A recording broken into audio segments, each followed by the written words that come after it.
啲蠔仔啲汁水好多，好鮮甜，好似水蛋咁，一咬就爆。再加埋呢啲法力無邊啊！基本上可以講任攞啦，十龍八龍係咁攞，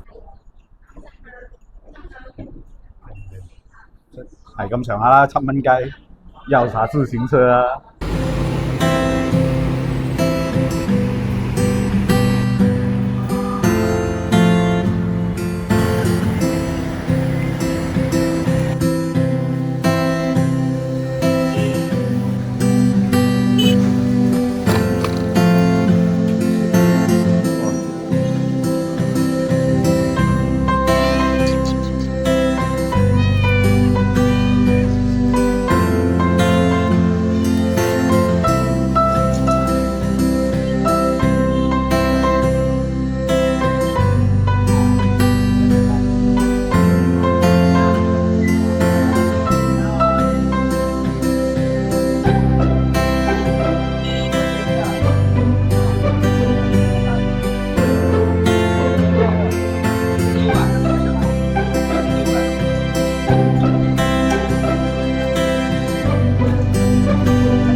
剛剛就行呢條小食街，經過嗰時咧就見到呢間叫繽紛蠔烙，我就見呢度好多人排隊喺度食喎，咁然之後我就點咗份細嘅蠔烙。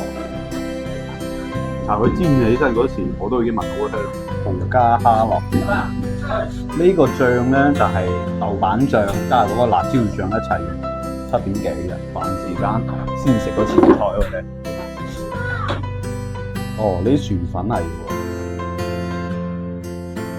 呢個顏色係真係好靚好鮮，而且咧睇落去就好有食欲，因為佢煎得剛剛好。佢啲蠔仔烙咧其實好肥，蝦咧其實都好大一隻。大家都可以睇到，每一隻蠔都好肥嘅，佢唔會話有啲好瘦身嘅蝦仁。嗱，其實佢正常就咁大一隻就得咯。用料絕對足，細份係先係賣22蚊。有蝦啦，有薯粉，有蛋，仲有隻蠔仔。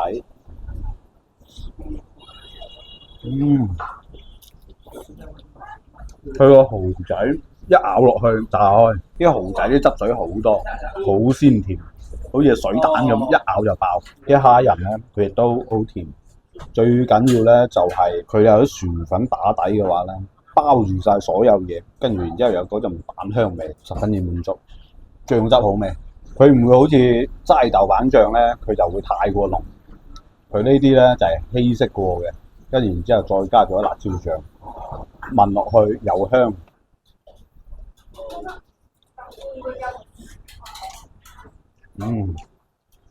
佢嗰種薯粉煙煙韌韌，加埋佢啲蠔仔烙，嗰啲海鮮嘅鮮味，同埋蝦仁嗰啲甜味，仲有雞蛋嘅香味，哇！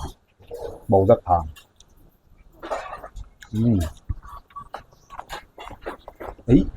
原來佢度仲有辣椒醬喎，呢啲應該自製辣椒醬。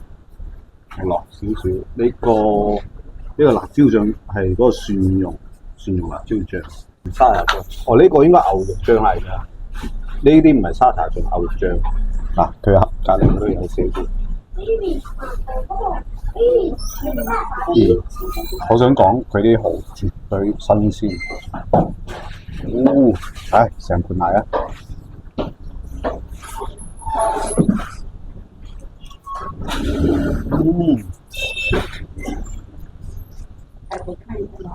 哇！佢有少辣辣地，但係佢吊味真係好吊味，再加埋呢啲法力無邊啊！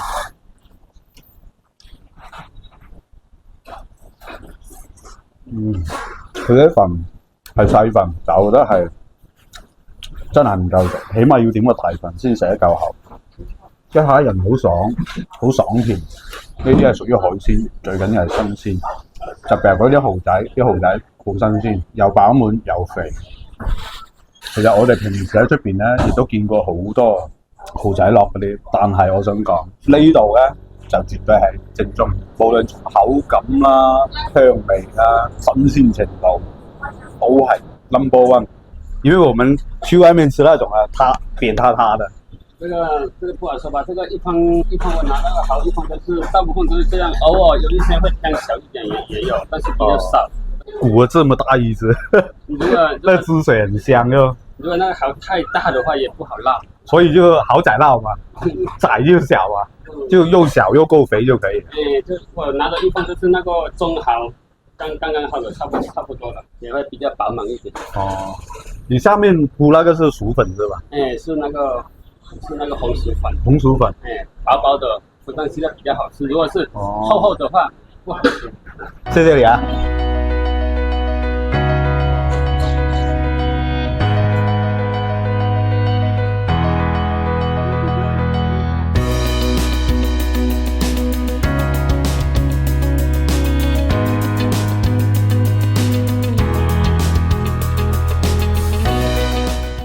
喺寶靈呢度飲夜茶，咁講起飲夜茶咧，一般咧就諗起我哋廣佛地帶比較多。其實咧，佢寶靈都有。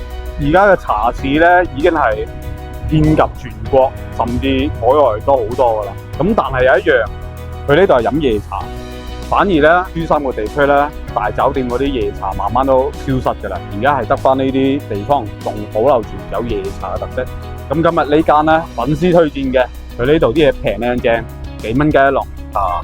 呢個嘢就絕對夠晒豐富，即係佢點心啲類型咧係十分之多，排骨啊、鳳爪啊佢都有。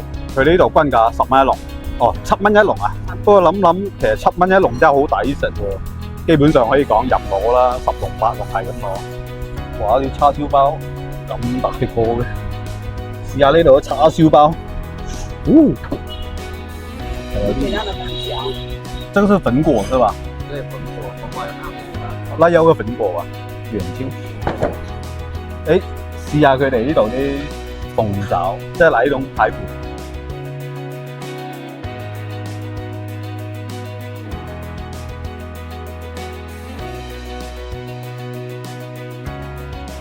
哦，就這麼多，8個，眼闊肚窄啊！去對面食。好，唔該，唔該。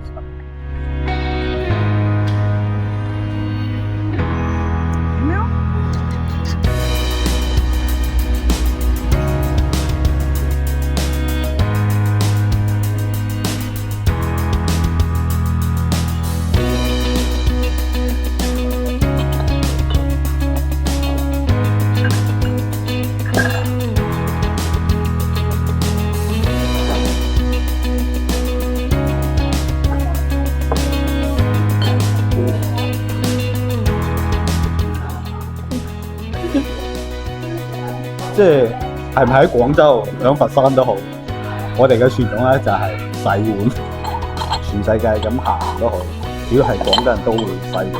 我覺得佢呢個價錢其實咧就都係因應翻佢嗰個份量，所以咧呢8籠可能都係頂下肚2下咁樣。呢個叉燒包對比我哋廣州佛山嗰啲叉燒包係真係細隻咗啲，你哋聽唔聽到啊？係咁上下啦，7蚊雞。又查自行車啊！都有餡喎，小兒精。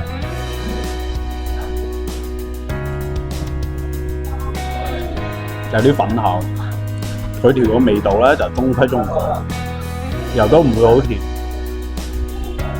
兩啖搞掂，7蚊雞3條豬肚，好彈牙，佢有少鹽，爭少胡椒粉，但係佢個食材係可以嘅，食到嗦嗦聲。大家知道潮汕牛丸咧係好出名嘅，其實越細粒反而係越正宗，因為好多啲平嗰啲牛丸咧，佢係落咗好多啲粉，落咗啲好多粉之後咧，佢煮完之後咧，佢會發大。如果係純牛丸咧，佢係唔會發大嘅。哇！你睇下啲牛丸，佢真係牛肉多，佢唔會話粉多，啲味道係好唔一樣嘅。佢啲就牛肉，好實淨，小而精啊！呢啲就牛肉味好香，即係佢彈牙之餘咧，佢係會有少甘甘地嘅牛肉味。試下佢呢度嘅特產潮州粉果，呢個韭菜粉果，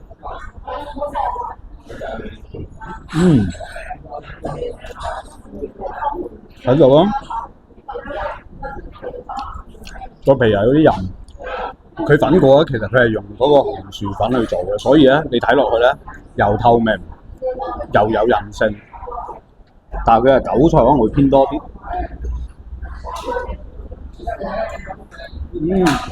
口感豐富，我咬落去嗰時咧啲汁水擠晒出嚟，睇嚟呢幾樣嘢好快搞掂啦。呢個係雞脆骨啦，的確真係脆骨。爽口，有雞味，係夜茶。佢整細份啲，係咪覺得夜晚盡量唔好食咁多嘢，所以就整到細份啲咧？就唔似早餐嘅，因為早餐食得比較多。佢下邊雞脆骨呢啲係咩嚟㗎？呢個係肉卷，佢肉卷係墊底喎。佢呢個豬肉嚟㗎，豬肉卷。出邊嗰個應該就係蛋皮啊，呢個咧就係我哋好出名嘅鳳爪。雖然咧佢呢度細隻啲，其實亦都係雞腳啦。呢個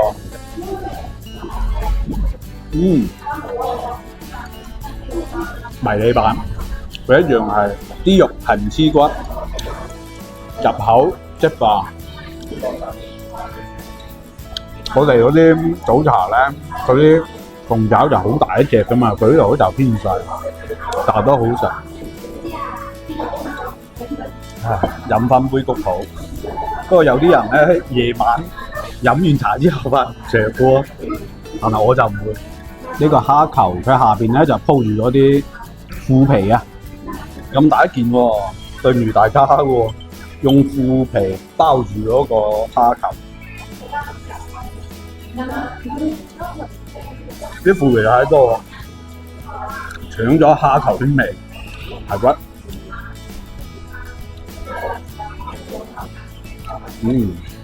佢啲排骨有少甜甜地，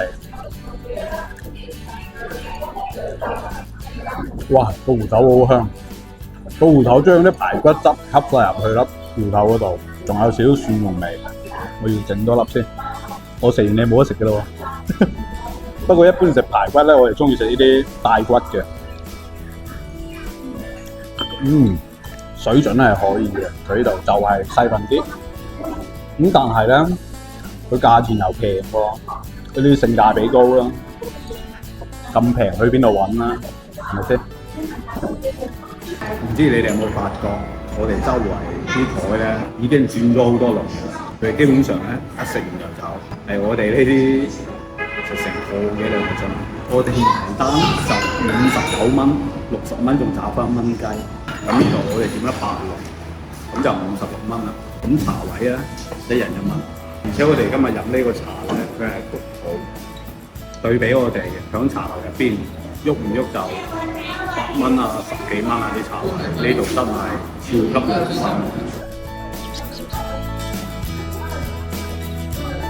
哇！呢隻貓好乖，虎紋貓啊！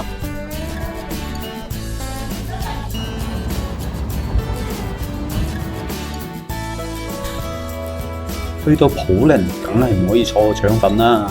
喺下一期節目中，我哋將會去到兩間喺普寧本地最好食嘅腸粉，宵夜同早餐都 OK。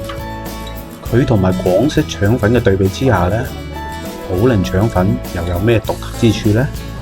咁我哋宵夜嘅過程中呢，仲採訪咗老闆，佢講述咗開店背後嘅故事，同埋普寧腸粉點解咁受歡迎呢？我哋下一期將會一一揭曉。好啦，千祈唔好唔記得關注我哋喎，點擊訂閱，打開埋個小鈴鐺，你就可以第一時間收到通知。下期見，拜拜。